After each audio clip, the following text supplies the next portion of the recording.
What's going on, guys? So I'm not gonna lie, talking to a camera is really weird when you're the only person here, or in general, because yeah, I'm by myself and I've never done this before, so bear with me. But anyways, welcome to the channel.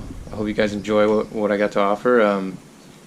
Basically what this is going to be about is the GTI I have in my garage that I'm building. It's a 1.8 turbo, big turbo build.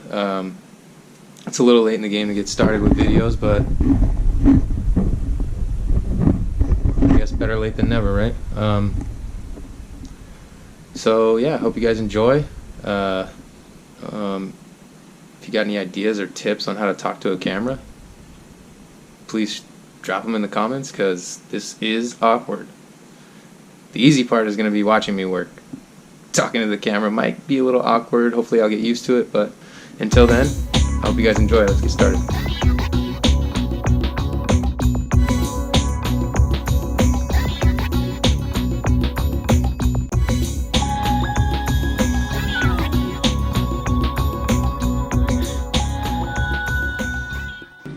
Alright, we're in the garage. It's really small, but this is what I got to work with. Let's take a look at the car and what it's doing at this moment. Right now, it sits in the garage looking like this. But so far what I got done is a lot of work. There used to be tabs here for the coolant ball, here for the engine mounts and whatnot. There's a few holes over here that I patched and covered. Basically what I'm doing is a shave bay, wire tuck shave bay. My version of a wire tuck in a shave bay, because a lot of people do it differently. But here you can see I patched a hole, tried to smooth out the best I could over here and get rid of the studs that are on the cowl, and then covered this hole where the wiring harness used to run through. I actually drilled a hole down here, I don't know if you can see that, and ran the wires through there. Most guys will pull the wires back up through here, run them back inside this relay box, which you probably can't really see, down inside the dash, and then they'll drill a hole, sorry for the small garage, back over here and run the harness down on the long side here. I could have done that, but I decided, since my wiring harness has been pretty thinned out since I moved the relays and the fuse boxes, that I can just run the wires down here. There's an ABS module that mounts here. I'm going to keep that for now. I don't know what I'm going to do. Run the wires underneath the ABS module. They'll come out right here, and then I'll rib nut all the way across up here. Add whatever those clamps are called, I can't remember, with rubber C clamps, and then screw it into the frame rail there, so it hides. There's enough room under this ledge to hide the wires, and then I'll have them come down here and they'll meet with the engine harness, which is also a work in progress. Well, sort of. It's kind of just sitting there at the moment, but there's lots to do, so before I even get to that point. So anyways, yeah,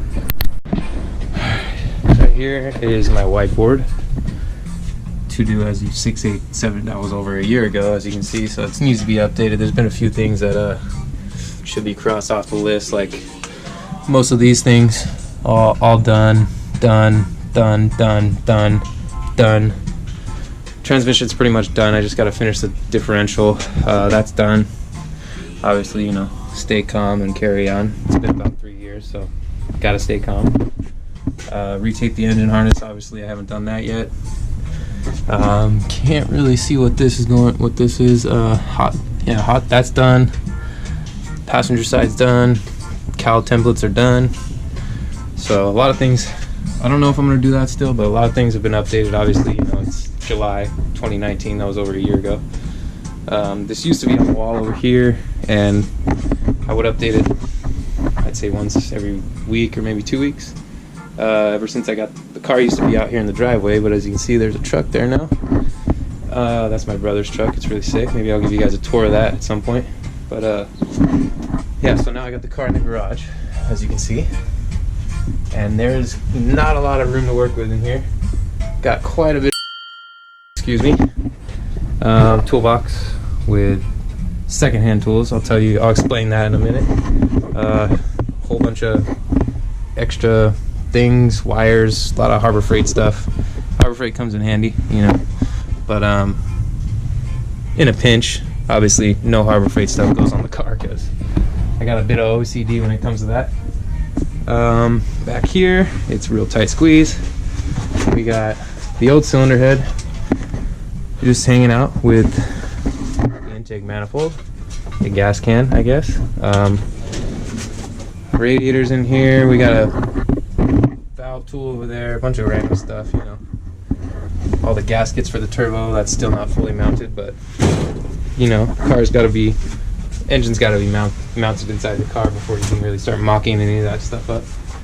We made the mistake of making braided lines before I actually had the engine fully built, and that was kind of a waste of money, so lesson learned there.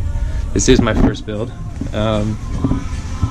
Yeah, so this is what I got going on now. It's nothing but body work, which is a pain. I cannot tell you how much it sucks. And it's taking me a really long time because I've never done body work, but I don't know, to me it looks pretty good for diving into it and going for it. Luckily I was on disability for 6 weeks, so I was able to really study and learn how to do that kind of stuff. But yeah, that's the garage. That's the car. It's black. It's a Mark IV GTI, which would be a 99 to 05.5 series, 1.8 turbo. Came in variations, 5-speed, 6-speed, I think after 2002. VR6s, 1.8s. This one was originally a 4-speed automatic 2-point slow, naturally aspirated 2-point slow. Luckily for me, somebody else had their hands on this car before me and hooked me up with some Audi Fat 5s and a big brake kit that I won't have to worry about with, you know, Brembo, standard Brembo 4-piston calipers from a Porsche Cayenne, I believe it is, rear brakes. So they hooked me up with that. Had sway bar on it, strut bar, which is nice. They even put all the brushed aluminum inside here. Hopefully you can see, it's kind of dark and the GoPros aren't exactly dark friendly, but yeah, this is all leather interior. I'll have to get a light so you can really see what's going on in there, but the inside's a bit of a mess. Kind of jump around trying to find certain things I can do at the time, but yeah, that's the car. Sits on Bilstein coilovers. Let me move this out of the way real quick. Let's see what else. I did a whole bunch of subframe work. I repainted the subframe, replaced all the bolts. I got new ball joints. That's hard to see, but new ball joints.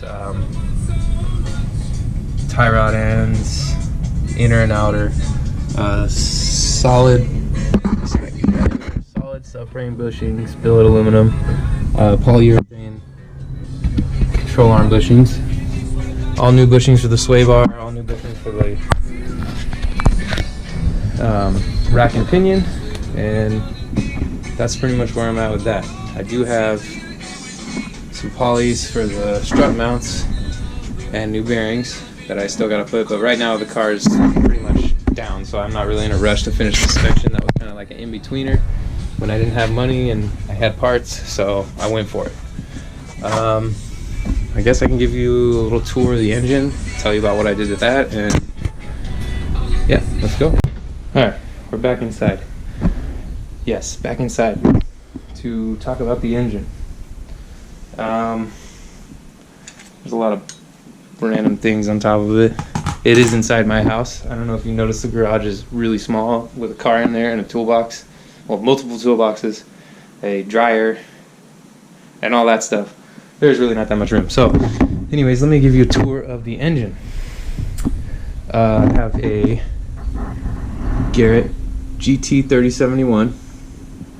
All braided lines. It's a little dusty. I mean, it's in the house. All braided lines. These are the clamps I was talking about for the wire harness. I have an IE billet rail, Grams Performance intake manifold, the pressure regulator, inlet pipe, which I probably won't use. Let's go on this side. I replaced all the hardware with stainless steel I know they sell hardware kits. Unfortunately, I didn't realize that until after the fact, but I do like the stainless, so I think I'm going to stick with it. We have some Injector Dynamics fuel injectors, which I think are absolutely beautiful, but you know, it's purple. I like the purple. The anodized purple look looks really, really awesome in my opinion. Let's go around the back. You can see all the braided lines. I have a high flow, it's cast, but you know, budget cast high flow, which I need to wrap and ceramic coat still. Same thing here, cast up pipe, high flow. I have a 3-inch mid pipe, which will meet with my 3-inch down pipe to muffler or not. I don't know. I might do a cutout. I bought this from, I believe it was Euro Tuning or USP. I don't remember. It cracked, which is bogus, and I've been waiting for a solid three months for a new one. I'm going back and forth with the email. First, he didn't want to give me one because he thought I broke it, but really, dude, let's get real here. I'm not trying to budget. I'm not trying to do that kind of stuff. I'm trying to build my car. I'm trying to finish it. What else we have? We have AN fittings for the breather system. We have one here on the valve cover. We have one down here on the oil filter housing. We have all cast aluminum thermostat housing. I'm gonna, obviously the flanges here. This is an AEB cylinder head, so it has large intake ports as opposed to the factory one, which we just looked at in the garage. We have new valve springs, Ferro racing valves, IE titanium keepers and valve springs.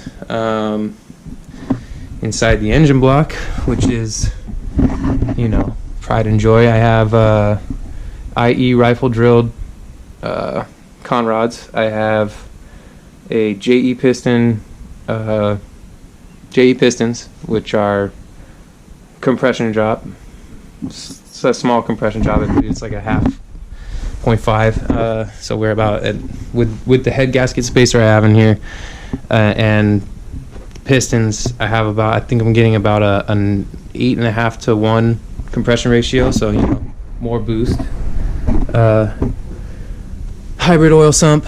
Those of you know who those of you who know Volkswagens know what a hybrid sump is. Obviously, the aluminum ones are crap because when you hit anything, they crack and they're done. This way, all you have to do is replace a steel bottom plate, and you're golden. I have ARP head studs, ARP main studs, Calico racing bearings, ARP rod bolts, Calico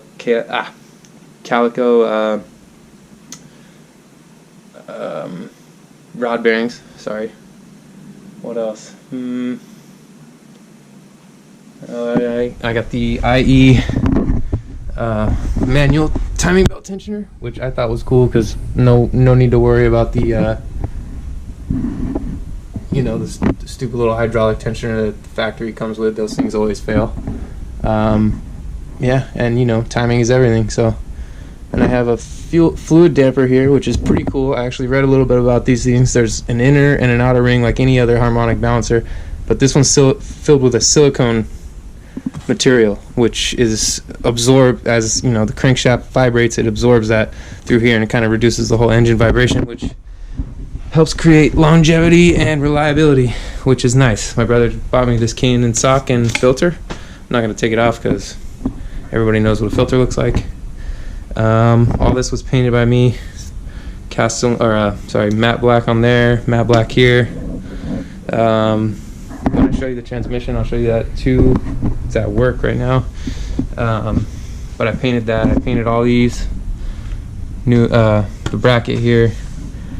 Car's not gonna have AC, so I filled in all the plates there. There's a lot of tape in there, so I won't be able to show you that. But yeah, so far that's what I got going on. Alright guys, well, that's it for the first one. Hopefully that wasn't too boring to watch. There was a lot of talking, but I just kind of wanted to give you an overview of where I'm at with the car and what I've done so far. Also, I'm not a video editor, so it might look a little cheesy, but I did my best. Let me know if you got any suggestions. Like, subscribe, comment, say whatever you want. On the next episode, I'm going to try and do some body work and give you a little sneak peek of what I got done so far. So it's already done, but, or the primer at least. Still have to wet sand, but this is what it looks like now.